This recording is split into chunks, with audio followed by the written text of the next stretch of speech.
نحمده ونصلي ونسلم على رسوله الكريم اما بعد فاعوذ بالله من الشيطان الرجيم بسم الله الرحمن الرحيم قال الله تبارك وتعالى في كلام المجيد والفرقان الحميد قل لا أسألكم عليه أجرا إلا المودة في القربى وقال الله تبارك وتعالى في كلام المجيد والفرقان الحميد انما يريد الله ليذهب عنكم الرجس اهل البيت ويطهركم تطهيرا آمنت بالله صدق الله العظيم وصدق رسوله النبي الكريم الأمين قال الله تبارك وتعالى في شان حبيبه إن الله وملائكته يصلون على النبي يا أيها الذين آمنوا صلوا عليه وسلموا تسليما الصلاة والسلام عليك يا رسول الله الصلاة والسلام عليك يا نبي الله شاہ است حسین بادشاہ است حسین دین است حسین دین پناہ است حسین سرداد نہ داد دست در دست یزید حقہ کے بنا الہ الہ است حسین۔ اور اعلیٰ حضرت نے فرمایا کہ تیری نسل پاک میں ہے بچہ بچہ نور کا، تو ہے عین نور تیرا سب گھرانہ نور کا۔ ناظرین، آج کا پروگرام شان اہل بیت کے حوالے سے ہم آپ کے پاس لائے ہیں قرآن مجید سے دو آیاتیں۔ قرآن مجید کے اندر رب کریم نے نبی اکرم صلی اللہ علیہ وسلم کی اہل بیت کے متعلق بہت ساری آیاتوں کا ذکر فرمایا، لیکن یہ جو آیات ہے قُلْ لَا أَسْأَلُكُمْ عَلَيْهِ أَجْرًا إِلَّا الْمَوَدَّةَ فِي الْقُرْبَى، مودت کی جو آیات ہے، اہل بیت کی محبت ہم پر لازم قرار دی گئی ہے، اور اہل سنت کا ناظرین یہ عقیدہ ہے کہ ہم اہل بیت سے بھی محبت کرنے والے ہیں، ہم صحابہ سے بھی محبت کرنے والے ہیں، اور جہاں سے یہ ساری نسبت ناظرین چلی ہیں امام الانبیاء صلی اللہ علیہ وسلم کی بارگاہ ہم سب سے بڑھ کر ان سے بھی محبت اور ان کا ادب کرنے والے ہیں۔ ناظرین، حدیث مبارکہ میں آتا ہے کہ انما مثل اہل بیت مثل سفینۃ نوح من راکبہا نجا ومن تخلف عنها غرق۔ فرمایا کہ میرے اہل بیت کی مثال نوح علیہ السلام کی کشتی کی ہے، جو اس میں سوار ہو گیا وہ نجات پا گیا، اور جو پیچھے رہ گیا وہ غرق ہو گیا۔ اہل بیت کی محبت ناظرین، جو بندہ اہل بیت سے محبت کرے گا، جو ان کا ادب کرے گا، جو ان کا احترام کرے گا، وہ نجات پا جائے گا، اور جو اس سے ہٹ جائے گا تو یقیناً وہ غرق بھی ہو جائے گا اور گمراہ بھی ہو جائے گا۔ بہت ساری حدیث مبارکہ کے اندر ناظرین نبی کریم صلی اللہ علیہ وسلم نے اپنے جو نواسے ہیں امام حسن و امام حسین سے اتنی محبت کی۔ ایک مرتبہ نبی اکرم صلی اللہ علیہ وسلم بی بی فاطمہ الزہرا سلام اللہ تعالی علیہ کے گھر سے گزرے تو دیکھا امام حسین کے رونے کی آواز آ رہی، تو جا کے پوچھتے ہیں بیٹی حسین کیوں رو رہا ہے؟ تو وجہ بتائی تو نبی اکرم صلی اللہ علیہ وسلم نے فرمایا فاطمہ حسین کے رونے سے مجھے تکلیف ہوتی ہے، تو جب نبی کو تکلیف ہوگی تو اللہ بھی اس سے ناراض ہوگا۔ حسین کو جو ناراض کرے گا ناظرین، اللہ بھی اس سے ناراض ہوتا ہے۔ نبی اکرم صلی اللہ علیہ وسلم نے فرمایا الحسین منی وانا من الحسین، حسین مجھ سے ہے اور میں حسین سے ہوں۔ کتنی پیاری حدیث مبارکہ ہے ناظرین۔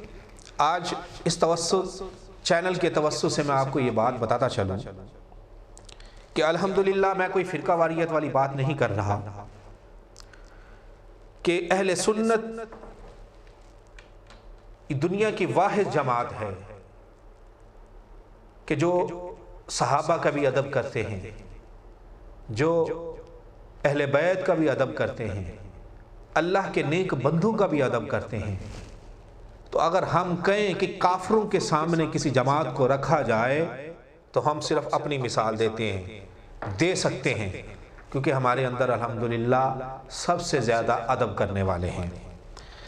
تو میں ان لوگوں کو صرف یہی کہوں گا کہ امام حسین کی محبت کے اندر اور مولا علی مشکل کشا کی محبت کے اندر کوئی اتنا بھی غرق نہ ہو جائے کہ جب ذکر یار غار کا آئے اور غار سور کا آئے، جو امام الانبیاء کو اپنے کندھوں پر اٹھا کر لے جائے تو اس کو بھول جائے۔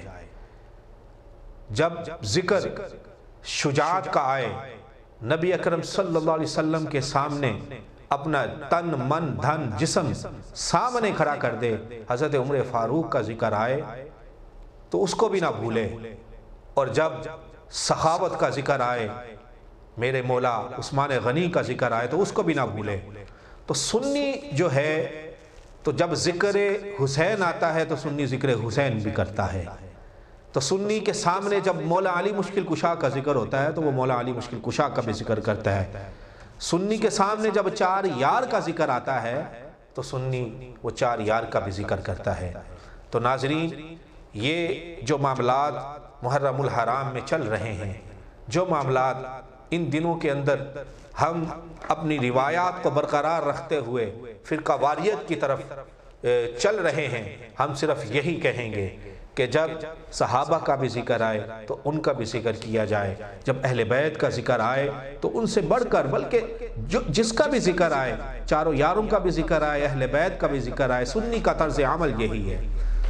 تو ناظرین، جو قُل لا اسألکم علیہ اجرا الا المودۃ فی القربیٰ کی جو آیات ہے، اس آیات کا مصداق یہی ہے کہ اہل بیت سے محبت کرو۔ یہ محبت فرض عین ہے، ہم سب مسلمانوں پر فرض ہے۔ اب وہ اہل بیت سے محبت کس انداز سے کی جائے، کن معاملات سے کی جائے، کس طریقے سے کی جائے، ایسا ہرگز نہیں ہے کہ مولا علی مشکل کشا سے محبت کرنے والا عثمان غنی ذو النورین سے محبت نہ کرے۔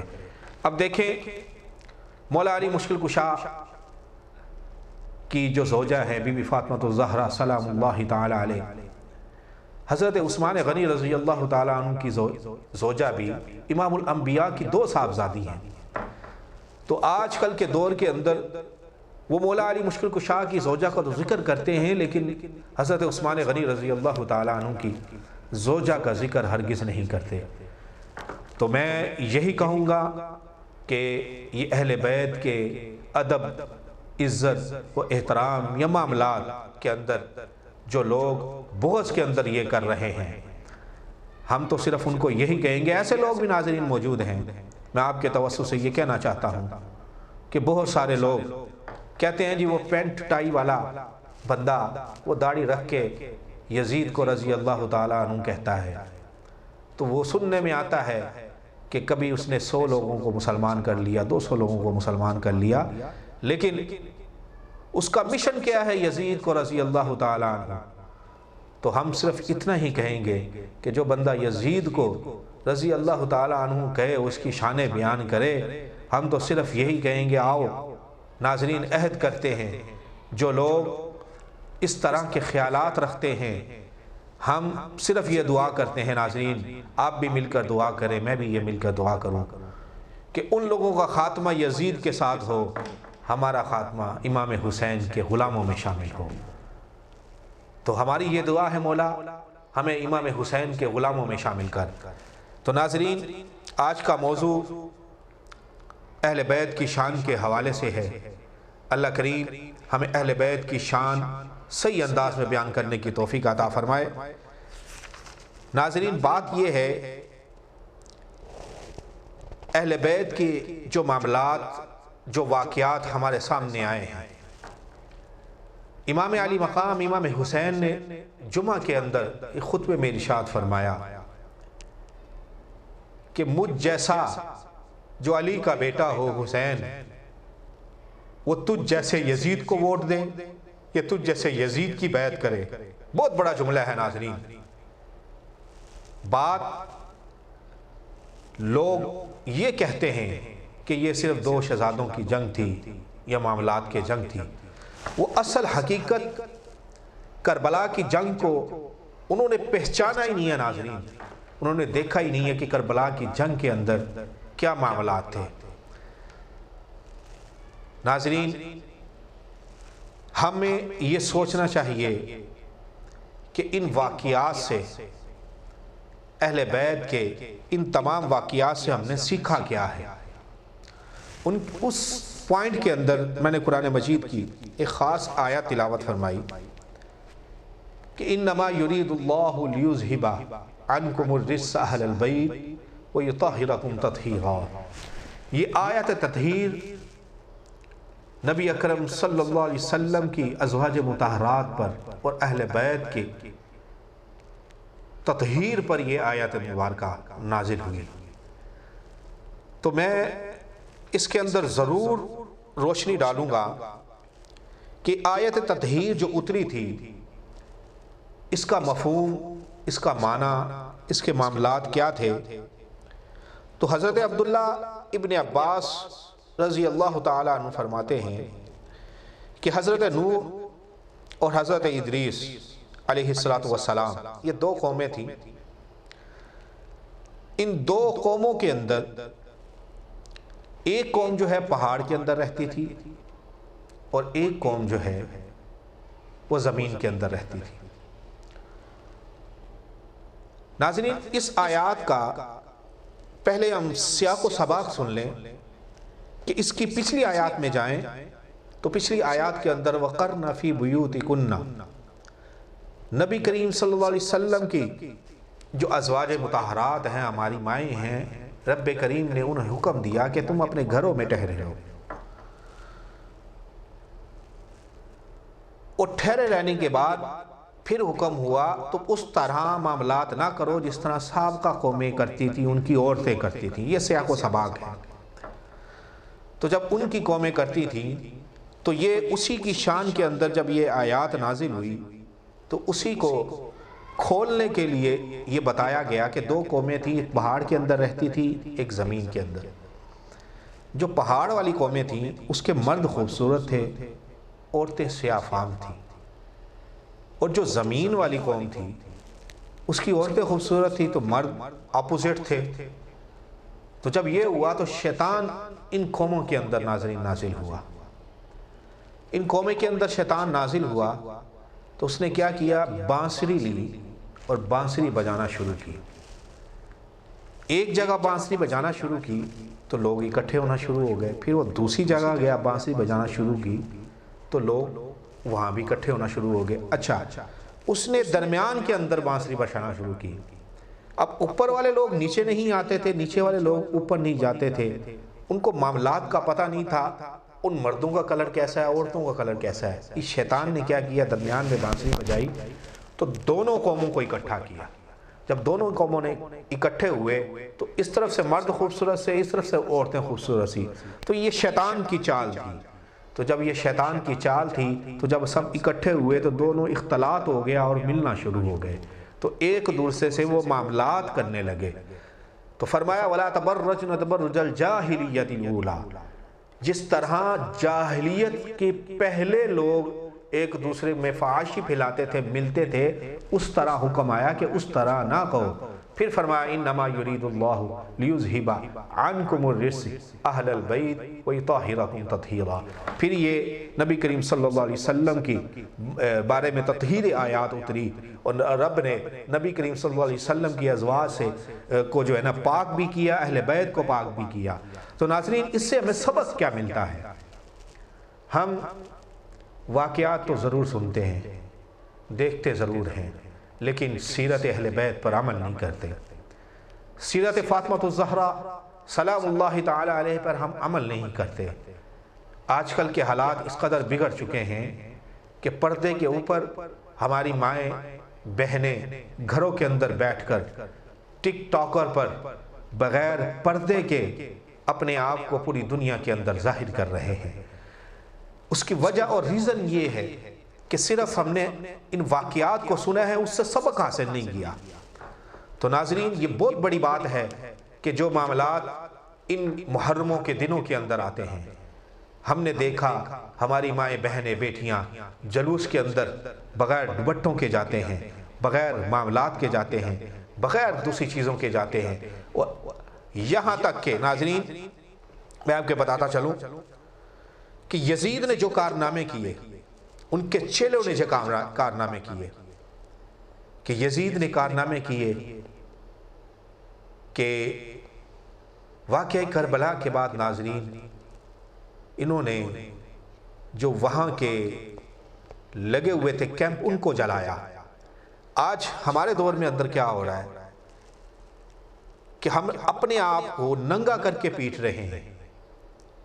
کیا ایسی بھی کوئی عبادت ہے کہ جو ننگا کر کے پیٹی جائے؟ حدیث مبارکہ کے الفاظ ہیں کہ میت پر نوحہ کرنا حرام ہے، اپنے آپ کو تھپڑ مارنا حرام ہے، جسم کو نوچنا حرام ہے، بین کرنا حرام ہے، اور یہ کپڑے اتار کر ایسی معاملات کیا جاتا ہے، آگ جلائی جاتی ہے ناظرین، اپنے آپ کو ناظرین نقصان کیا جاتا ہے، معاملات کیا جاتا ہے۔ بلکہ جو لوگ یہ کرتے ہیں انہوں نے بھی ان چیزوں سے منع کیا ہے۔ کیوں؟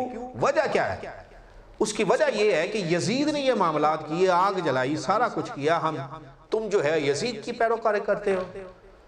ناظرین میرا سوال صرف ان سے ہے، خدا را آؤ جو 12 امام ہم گناتے ہیں، جو 12 امام، جس 12 اماموں کا ہم ذکر کرتے ہیں، مولا علی سے شروع ہوتے ہیں، امام حسین سے شروع ہوتے ہیں، کیا ہم نے یہ کبھی سوچا کہ ہم نے ان جیسی کبھی نماز ادا کی؟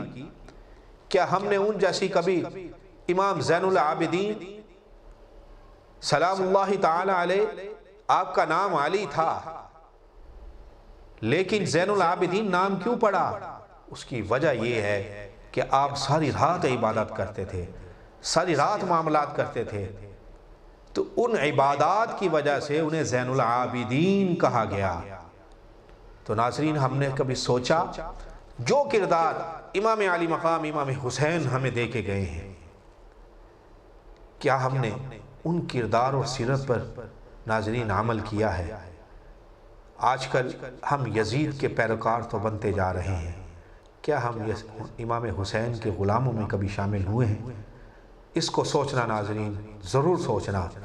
اللہ کریم سے دعا ہے اللہ کریم ہمیں امام حسین کے غلاموں میں شامل کرے، امام حسین کی سیرت پر عمل کرنے کی توفیق عطا فرمائے۔